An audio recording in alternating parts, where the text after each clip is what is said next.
আপা যদি বিএনপিকে রিপ্রেজেন্ট করে থাকেন তাহলে মির্জা ফখরুল আজকে যেটা বলছেন যে সারা দেশের মানুষ আওয়ামী লীগকে চায় না, তাহলে আমি এই প্রশ্নটা করতে চাই, তাহলে মির্জা ফখরুলকে কোন দেশের মানুষ বলে দিয়ে গেছে যে আওয়ামী লীগকে তারা চায় না? মির্জা ফখরুলের কাছে যেই জনগণগুলো যেই মানুষগুলো বলে দিয়ে গেছেন, আমাদের কাছেও সেই জনগণ সেই মানুষরাই বলে।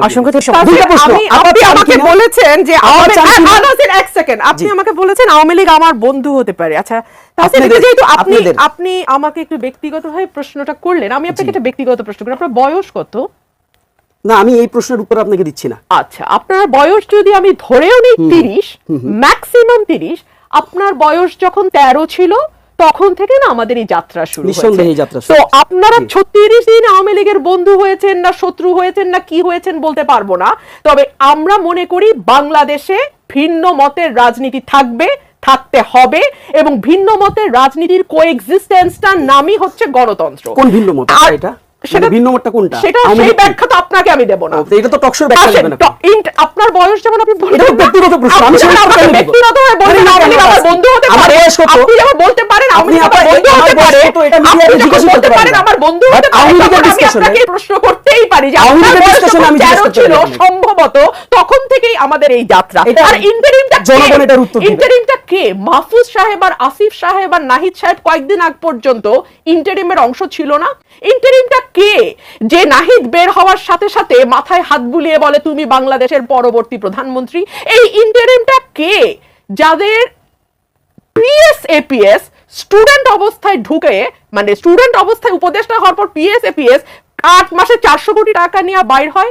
এই ইন্টারিমটা কারা? ইন্টারিমটা আসলে কাদের নিয়ে হয় যে ইন্টারিমের প্রধান আমাদের এনসিপি নেতাদের পিছনে হাত দিয়ে বলে বিদেশি গণমাধ্যমকে সাক্ষাৎকার দিয়ে যে তোমরা যদি দেশের ভার না নাও তাহলে তো এই জুলাই স্পিরিটটা পানিতেই ডুবে যাবে। এই ইন্টারিমটা আসলে কারা ভাই? এই ইন্টারিমটা আসলে কারা? আমি সেটা জানি না, বুঝতে পারছি না ইন্টারিমটা কারা। ইন্টারিম আব্দুল হামিদকে উড়ে যেতে দেয়। তাহসিন প্রশ্ন করছে যে আমরা তো সেটার বিরুদ্ধে দাঁড়িয়ে বলছে আওয়ামী লীগ নিষিদ্ধ করো। একজন অপরাধীকে অপরাধীও বাদ দেন, ওনার নামে মামলা আছে কি নাই?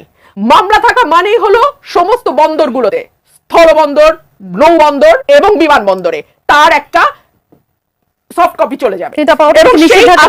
নিষেধাজ্ঞা ছিল। আরে ভাই, গত 15 বছর আমার বিরুদ্ধে কোনো নিষেধাজ্ঞা ছিল, আমি কোথাও যাইতে পারি নাই। আচ্ছা, আমাকে হাইকোর্টের অর্ডার নিয়ে আসতে হয়েছে, তারপর আমাকে যাইতে দেয় নাই। আচ্ছা, সুতরাং বাংলাদেশে কোন নিষেধাজ্ঞা কাজ করে আর কোন নিষেধাজ্ঞা কাজ করে না, ওরা বেচারা তো 36 দিন আর আমাদের তো 17 বছর, আর আমাদের কোন নেতার 50 বছর। তো সুতরাং এটা তো আসলে কম্পেয়ার করে তো হবে না। তো এই যে বিমানবন্দর পার হওয়া না হওয়া যে সরকারের ইচ্ছাধীন, এগুলোর ভুক্তভোগী তো আমরা। তো আব্দুল হামিদ যাচ্ছে এনএসআই ডিজিএফআই এর অনুমোদন নিয়ে, বরখাস্ত হয় পুলিশ কর্মকর্তা। এই প্রশ্নগুলো না তুলে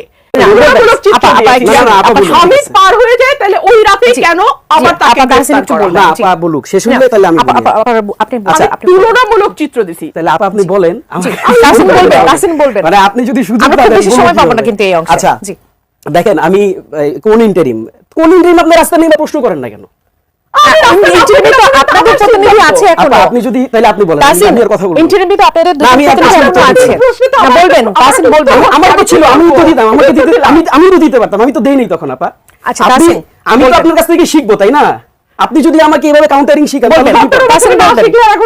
না আপনি আমাকে তাহলে কাউন্টার করেন, আমি তাহলে আপনার কাছ থেকে এটা শিখে যাই। আমি এটা শিখতে চাই যে আপনি কাউন্টার দিতে থাকবেন, আমিও কাউন্টার দিব। আচ্ছা দেখেন, আমি আপাকে কিন্তু প্রচন্ড রকম শ্রদ্ধা করি। আমি এই কথাটা মানে আগেও বলছি, আপা বারবার রেগে যান আমার উপর, আমি জানি না কেন রেগে যান। আমি আপনাকে বলি, আইভি রহমানকে আপা যেভাবে করে বলছেন, ডিফেন্স শব্দটা উঠাই নিলাম। আপা বলছেন যে একা তিনি দাঁড়ায় ছিলেন নারায়ণগঞ্জে, তিনি শামীম ওসমানের বিরুদ্ধে একা লড়েছেন। আচ্ছা দেখেন, প্রশ্নটা বুঝেন, শামীম ওসমানের বিরুদ্ধে একা লড়লে তিনি আর বাকি সব পাপ থেকে মুক্ত, এটা কিভাবে প্রমাণ হয়? না, কিভাবে প্রমাণ হয়? আপনি যেই ওয়েতে আপনি এই টকশোটা আবার শুনবেন, কে এটা ছাড়বেন, পাবলিক এটার উপর ডিসিশন দিবে।